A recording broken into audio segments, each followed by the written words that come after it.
नमस्कार दोस्तों, स्वागत है आपका आज की इस कहानी में। आज मैं आपको एक ऐसी कहानी सुनाने वाला हूँ जिसे सुनकर आपके रोंगटे खड़े हो जाएंगे। अमावस्या की काली रात थी। हवा में नमी और सन्नाटा घुला हुआ था। दूर जंगल से झिंगुरों की आवाज़ें आ रही थी जो इस भयानक शांति को और भी गहरा बना रही थी। आगरा के बाहरी इलाके में, जहाँ घने जंगल की सीमा शुरू होती है, एक पुराना वीरान कुआं खड़ा था।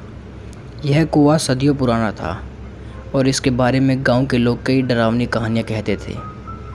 कहा जाता था कि इस कुएं में एक पिशाचिनी का वास है। वह एक सुंदर स्त्री के रूप में प्रकट होती है, मधुर आवाज़ में राहगीरों को पुकारती थी और जैसे ही कोई उसके पास जाता वो अपने असली रूप में आ जाती और उसका खून पी जाती। कई साल से इस कुएं के आसपास लोगों ने जाना बंद कर दिया था। सूरज ढलने के बाद तो इस तरफ कोई भूल कर भी नहीं जाता था। गांव में रहने वाले रामलाल एक गरीब किसान थे। इस साल बारिश कम होने के कारण उनकी फसल अच्छी नहीं हुई थी। उनके परिवार में पत्नी और 2 छोटे बच्चे थे जिनका पेट पालना मुश्किल हो रहा था। एक रात जब रामलाल भूखे प्यासे घर लौट रहे थे तो उन्हें गांव के साहूकार श्यामलाल ने रोक लिया। श्यामलाल ने रामलाल को कुछ पैसे उधार दिए थे और अब वह उन्हें वापस मांग रहा था। रामलाल, कब तक मेरे पैसे दोगे? श्यामलाल ने कठोर स्वर में कहा। मैंने सुना है तुम्हारी फसल अच्छी नहीं हुई, लेकिन मुझे इससे कोई मतलब नहीं। मुझे मेरे पैसे चाहिए ब्याज के साथ। रामलाल ने गिड़गिड़ाते हुए कहा, मालिक, मेरी हालत बहुत ख़राब है। इस बार फसल नहीं हुई, थोड़ा समय दीजिए, मैं आपके पैसे ज़रूर लौटा दूंगा। श्यामलाल हंसा। समय? मैंने तुम्हें बहुत समय दिया। अगर तुम कल शाम तक मेरे सारे पैसे नहीं लाए तो मैं तुम्हारी बैलगाड़ी और तुम्हारे घर के बर्तन सब जब्त कर लूँगा। रामलाल निराश और हताश होकर घर लौटे। उनकी पत्नी ने उनकी उदासी का कारण पूछा तो उन्होंने सारी बात बता दी। दोनों पति पत्नी रात भर परेशान रहे। रामलाल समझ नहीं आ रहा था कि वह इतने कम समय में इतने सारे पैसे कहाँ से लाए। अगली सुबह रामलाल एक उम्मीद की किरण के साथ उठे। उन्होंने सोचा कि क्यों न जंगल से कुछ लकड़ियाँ काटकर शहर में बेच दी जाएं। शायद उनसे कुछ पैसे मिल जाएं। यह सोचकर वे कुल्हाड़ी लेकर जंगल की ओर चल पड़े। जंगल घना और डरावना था। पेड़ों की शाखाएं आपस में उलझी हुई थी, जिससे सूरज की रोशनी भी मुश्किल से ज़मीन पर पहुंच पा रही थी। रामलाल डरते डरते आगे बढ़ रहे थे। उन्हें गांव वालों की पिशाचिनी वाली कहानी याद आ रही थी, लेकिन अपने परिवार की भूख के आगे उनका डर कमज़ोर पड़ गया था। चलते चलते रामलाल उस पुराने कुएं के पास पहुंच गए। कुआं वीरान और भयानक लग रहा था। उसके चारों ओर जंगली झाड़ियां उगी हुई थी और उसकी दीवार काई से ढकी हुई थी। रामलाल ने सोचा कि थोड़ी देर यहाँ आराम कर लिया जाए। वह एक पत्थर पर बैठ गए और पानी की बोतल निकालकर पीने लगे। तभी उन्हें एक मधुर आवाज़ सुनाई दी। कौन हो तुम? यहाँ क्या कर रहे हो? रामलाल ने डरते हुए आवाज़ की दिशा में देखा। कुएं के पास एक सुंदर स्त्री खड़ी थी। उसके लंबे काले बाल हवा में लहरा रहे थे और उसकी आंखें चांदनी रात की तरह चमक रही थी। रामलाल उसकी सुंदरता देखकर हैरान रह गए। मैं रामलाल हूँ, मैं लकड़ी काटने आया हूँ, रामलाल ने घबराते हुए कहा। स्त्री मंद मंद मुस्काई। तुम डरे हुए लग रहे हो। क्या तुम्हें इस कुएं से डर लगता है? रामलाल ने सब सच बता दिया। हाँ, मैंने सुना है कि इस कुएं में एक पिशाचिनी रहती है। स्त्री हंसी। पिशाचिनी? ये सब गांव वालों की बातें हैं। यहाँ कोई पिशाचिनी नहीं रहती। तुम मुझसे डरो मत, मैं तुम्हें कोई नुकसान नहीं पहुँचाऊँगी। उसकी आवाज़ इतनी मधुर थी कि रामलाल को उसकी बातों पर विश्वास हो गया। उन्होंने उससे बातचीत शुरू कर दी। स्त्री ने अपना नाम मोहिनी बताया और कहा कि वह इस जंगल में अकेली रहती है। मोहिनी ने रामलाल से उसकी परेशानी के बारे में पूछा। रामलाल ने साहूकार के बारे में और अपनी गरीबी के बारे में सब कुछ बता दिया। मोहिनी को रामलाल पर दया आ गई। तुम दुखी मत हो रामलाल, मोहिनी ने कहा। मैं तुम्हारी मदद कर सकती हूँ। इस कुएं के पास थोड़ा खोदो, तुम्हें कुछ मिलेगा। रामलाल को मोहिनी की बातों पर विश्वास नहीं हुआ, लेकिन उसके पास कोई और चारा नहीं था। उन्होंने कुल्हाड़ी से कुएं के पास मिट्टी खोदना शुरू कर दी। थोड़ी देर खोदने के बाद उनकी कुल्हाड़ी किसी कठोर चीज़ से टकराई। उन्होंने और तेज़ी से मिट्टी हटाई तो देखा वहाँ एक पुराना संदूक रखा हुआ था। रामलाल और मोहिनी ने मिलकर संदूक खोला। उसके अंदर सोने के सिक्के और कीमती जवाहरात भरे हुए थे। रामलाल की खुशी का ठिकाना नहीं रहा। उन्होंने विश्वास नहीं हो रहा था कि उसकी गरीबी पल भर में दूर हो गई। यह सब तुम्हारा है रामलाल, मोहिनी ने कहा। इसे ले जाओ और अपने परिवार को सुखी बनाओ, लेकिन याद रखना किसी को इस बारे में मत बताना। रामलाल ने मोहिनी को धन्यवाद दिया और भारी मन से संदूक उठाकर घर की ओर चल पड़ा। रास्ते भर उसके मन में मोहिनी के लिए कृत्या के भाव उमड़ रहे थे। उन्हें लग रहा था कि जैसे कोई देवी ने उनकी मदद कर दी हो। घर पहुंचकर रामलाल ने अपनी पत्नी को सारा हाल बताया। सोने के सिक्के देखकर वह हैरान रह गई। अब उनकी गरीबी दूर हो गई थी। उन्होंने श्यामलाल के सारे पैसे चुका दिए और बाकी पैसों से अपना छोटा सा कारोबार शुरू कर दिया। धीरे धीरे उनकी स्थिति सुधरने लगी और उनका परिवार सुखी जीवन जीने लगा। रामलाल कभी कभी उस कुएं के पास जाते थे और मोहिनी को याद करते थे। उन्हें लगता था कि मोहिनी उनकी मददगार थी, लेकिन गांव के कुछ बुजुर्ग अब भी उस कुएं के बारे में डरावनी बातें करते थे। एक दिन गांव के बूढ़े व्यक्ति ने रामलाल को बताया कि कई साल पहले इसी कुएं के पास एक सुंदर स्त्री की हत्या कर दी गई थी और उसका खजाना लूट लिया गया था। लोगों का मानना था कि उस स्त्री की आत्मा पिशाचिनी बनकर भटक रही है और जो भी उस कुएं के पास जाता है उसे मार देती है। यह सुनकर रामलाल डर गए। उन्होंने मोहिनी की बातें याद आई और उसने अपना नाम बताया था और कहा था कि वह अकेली रहती है। क्या सच में मोहिनी वही पिशाचिनी थी जो उसने धोखा दे दिया था? रामलाल ने फैसला किया कि वह सच का पता लगाएंगे। अगली अमावस्या की रात वह कुएं के पास गए। अंधेरा घना था और जंगल में सन्नाटा पसरा हुआ था।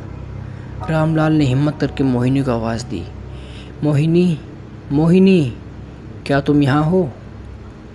कुछ देर बाद वही मधुर आवाज़ सुनाई दी, कौन हो तुम? इतनी रात को यहाँ क्या कर रहे हो? रामलाल ने डरते हुए कहा, मोहिनी, मैं रामलाल हूँ।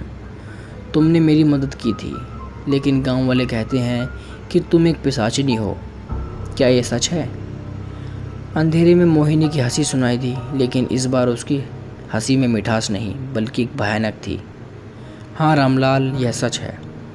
मैं वही पिशाचिनी हूँ जिसका तुम्हें डर था। रामलाल डर से कांपने लगा। उसे पीछे हटने की कोशिश की, लेकिन उसके पैर जम गए थे। मोहिनी का स्वरूप बदलने लगा। उसकी सुंदर आंखें लाल अंगारों की तरह चमकने लगी। उसके लंबे बाल बिखर गए और उसके मुंह से नुकीले दांत बाहर निकल आए। उसका रूप इतना भयानक था कि रामलाल की चीख निकल गई। तुमने मेरी मदद क्यों की? रामलाल ने डरते हुए पूछा। पिशाचिनी हंसी, मदद? मैं तो तुम्हें यहाँ इसलिए लाई थी ताकि मैं तुम्हारा खून पी सकूं। लेकिन जब तुम्हारी अपनी गरीबी और परेशानी बताई तो मुझे तुम पर थोड़ी दया आ गई। मैंने सोचा कि चलो कुछ दिन तुम्हें सुखा देती हूँ और फिर अंत में तुम्हारा खून पीऊँगी। यह सुनकर रामलाल के पैरों तले ज़मीन खिसक गई। जिस स्त्री को वह देवी समझ रहा था वो असल में एक भयानक पिशाचिनी थी जो उसकी जान लेना चाहती थी। पिशाचिनी धीरे धीरे रामलाल की ओर बढ़ने लगी। उसकी आंखों में खून की प्यास साफ दिखाई दे रही थी। रामलाल जान बचाने के लिए भागा, लेकिन पिशाचिनी ने पल भर में उसे पकड़ लिया। उस रात जंगल में एक भयानक चीख गूंजी और फिर सब कुछ शांत हो गया। अगली सुबह गांव के कुछ लोग जब उस कुएं के पास गुजरे तो उन्होंने रामलाल की लाश वहां पड़ी हुई देखी। उसके शरीर पर खून के निशान थे और उसकी आंखें खोली हुई थी, जिसने डर का सामना किया हो। उस दिन के बाद से गांव वालों का पिशाचिनी पर विश्वास और भी गहरा हो गया। उन्होंने उस कुएं की ओर जाना पूरी तरह बंद कर दिया। लोगों का मानना था कि उस कुएं में आज भी पिशाचिनी का वास है और वह रात के अंधेरे में अपने शिकार की तलाश में भटकती रहती है। और जहाँ तक रामलाल के मिले हुए खजाने की बात है, वह कभी भी उसके परिवार को सच्ची सुखी नहीं दे सका। उस खजाने के साथ पिशाचिनी का श्राप जुड़ा हुआ था, जिसे रामलाल की जान ले ली। गांव के लोग आज भी उस पुराने कुएं के और पिशाचनी की डरावनी कहानियाँ सुनाते हैं जो हर किसी के रोंगटे खड़े कर देती है। अमावस्या की काली रातों में जब हवा में सन्नाटा घुल जाता है तो ऐसा लगता है जैसे उस कुएं से आज भी किसी की भयानक हंसी सुनाई दे रही है। रामलाल की रहस्यमयी मौत के बाद पूरा गांव सन्न रह गया।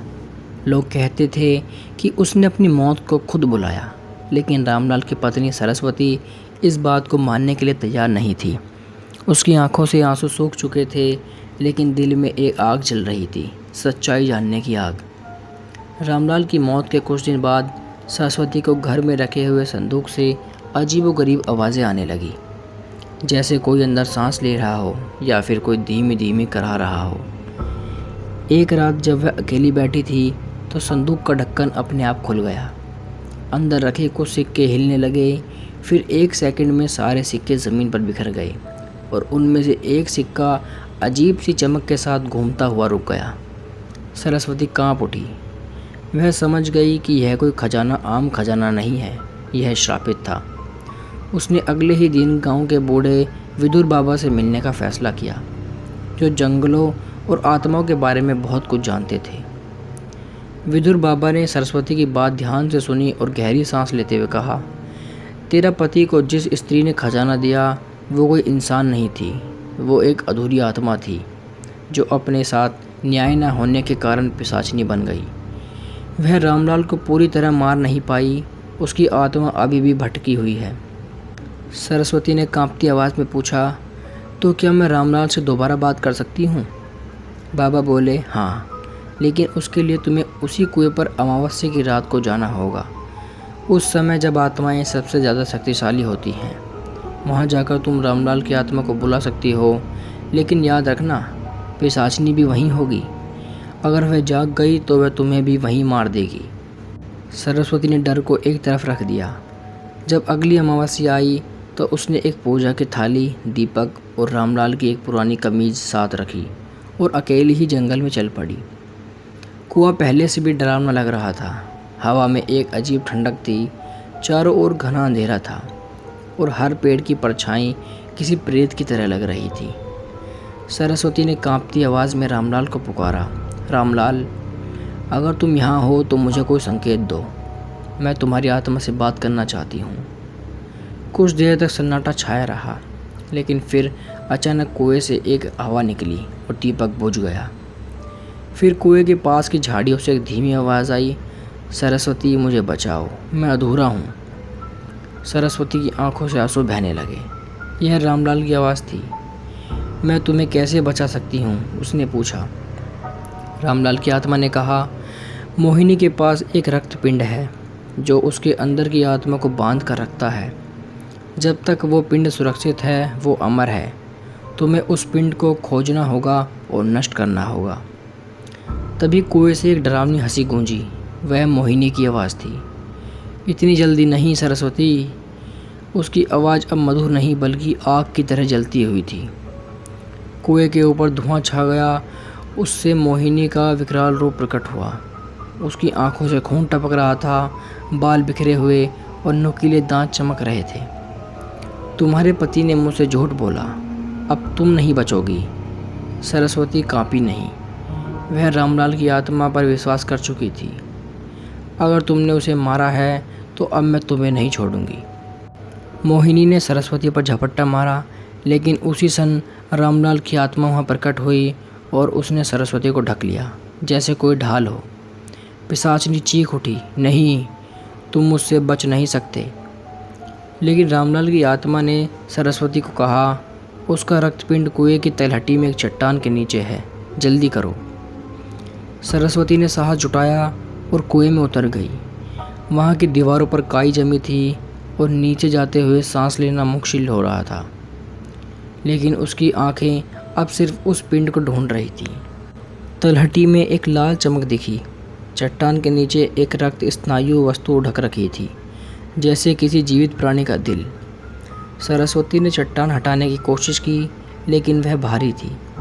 तभी ऊपर से रामलाल की आत्मा और एक शक्ति नीचे आई, जैसे किसी अदृश्य शक्ति ने उनकी मदद की हो। सरस्वती ने रक्तपिंड को जो ही उसे जलाने की कोशिश की, मोहिनी कुएं में आ गिरी। नहीं, वो मत करना। तुम नहीं जानती मैं कौन हूँ, मोहिनी चीखी। मुझे पता है, सरस्वती ने कहा। तुम वो स्त्री हो जिसकी आत्मा अधूरी है, लेकिन अब तुम्हारा श्राप खत्म होगा। और सरस्वती ने दीपक को बची हुई बत्ती को रक्तपिंड को जला दिया। जैसे ही रक्तपिंड जला, पूरी धरती कांपने लगी। कुएं से लाल रोशनी बाहर निकली और मोहिनी की चीखें दूर जंगल तक गूंज उठी। रामलाल की आत्मा धीरे धीरे उजाले में बदल गई। अब मैं मुक्त हूँ, उसने कहा। अब मैं जा रहा हूँ, लेकिन तुम्हारा साहस मेरे जीवन की सबसे बड़ी जीत है। सरस्वती की आंखों से आंसू बह रहे थे। रामलाल की आत्मा उजाला बनकर आकाश में समा गई। उस रात के बाद गांव में सब कुछ बदल गया। कुएं की दीवारें ढक गई। अब वह सिर्फ एक गड्ढा बन गया था, जिसमें पानी नहीं, बस सन्नाटा था। सरस्वती ने उस खजाने को गांव के मंदिर में दान कर दिया और एक अनाथालय बनवाया। वह जानती थी कि वह खजाना पिशाचनी की पीड़ा से निकला था, लेकिन अब उसे पवित्र उद्देश्य के लिए उपयोग करना चाहिए। गांव वालों ने उस कुएं की कहानी को बार बार सुनाया, लेकिन अब उसका अंत बदल चुका था।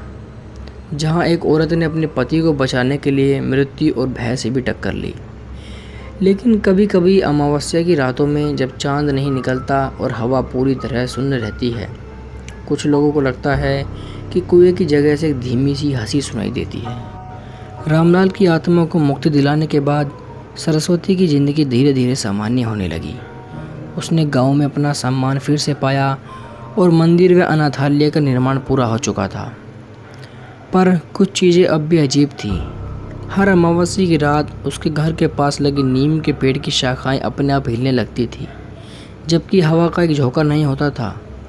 कई बार सरस्वती को लगता जैसे कोई परछाई उसे घूर रही हो। और एक रात अनाथालय में एक बच्ची ने रोते हुए कहा, माँ, मुझे सपने में वही सुंदर दीदी दिखती हैं जो कहती हैं कि वो अब भी कुएं में है। सरस्वती सिहर गई। क्या मोहिनी पूरी तरह ख़त्म नहीं हुई थी? सरस्वती ने दोबारा विदुर बाबा से मुलाकात की। बाबा ने एक पुरानी पांडुलिपि निकाली और कहा, मोहिनी कोई आम आत्मा नहीं थी। वह असल में एक तांत्रिक की बेटी थी, जिसे अमरता का श्राप मिला था। उसने अपने प्रेमी को खो दिया था और उसके दुश्मन ने उसकी हत्या कर दी। लेकिन मरने से पहले उसने एक प्राण प्रबंध तंत्र किया, जिसमें उसकी आत्मा एक वस्तु से जुड़ गई। वो खजाना उसी तंत्र का हिस्सा था। सरस्वती घबरा गई। तो मैंने जो जलाया, क्या वह सचमुच ख़त्म नहीं हो सका था? बाबा बोले, नहीं, तुमने उसका बाहरी शरीर नष्ट किया, लेकिन आत्मा को पूर्ण मुक्ति नहीं मिली, क्योंकि उसका एक हिस्सा अभी भी तुमसे बंधा हुआ है। उस रात की घटना के बाद अगली अमावस्या की रात सरस्वती ने देखा कि उसके कमरे की दीवारों पर अचानक नमी जमने लगी। शीशे पर एक धुंधली आकृति उभरी, वही मोहिनी। लेकिन अब उसका रूप और भी विकराल था। चेहरा जला हुआ, आंखें गड्ढे में धंसी हुई और उसके शरीर से सड़ांध की बदबू आ रही थी। सरस्वती, तुमने मुझे अधूरा छोड़ा, अब तुम्हारी आत्मा मेरी जगह लेगी। सरस्वती चीख पड़ी। लेकिन तभी मंदिर की घंटियां तेजी से बजने लगी, बिना किसी के बजाए। एक अदृश्य शक्ति ने मोहिनी को रोक लिया। विदुर बाबा, जो पहले ही मंदिर में तंत्र यंत्र रख चुके थे, वहां पहुंचे और बोले, अब समय है इस कहानी को हमेशा के लिए ख़त्म करने का। विदुर बाबा ने सरस्वती और गांव वालों के साथ मिलकर एक पूर्ण तंत्र यंत्र की योजना बनाई।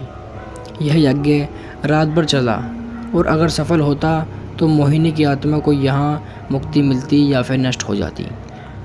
यज्ञ शुरू हुआ।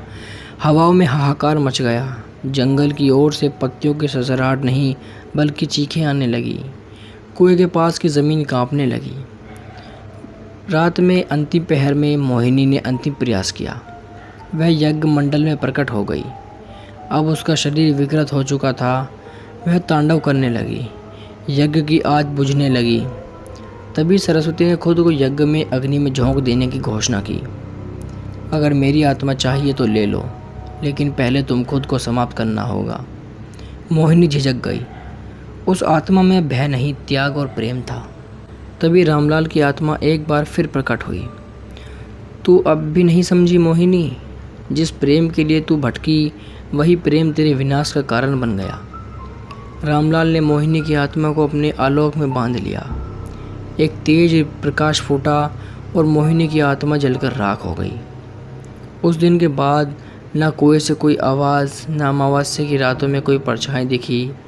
गांव में सब कुछ नॉर्मल हो गया। सरस्वती ने बाकी जीवन अनाथ बच्चों की सेवा में बिताया। जब उसकी मृत्यु हुई तो लोग कहते थे कि उसके चेहरे पर एक शांत मुस्कान थी, जैसे किसी ने उसे ले गया हो।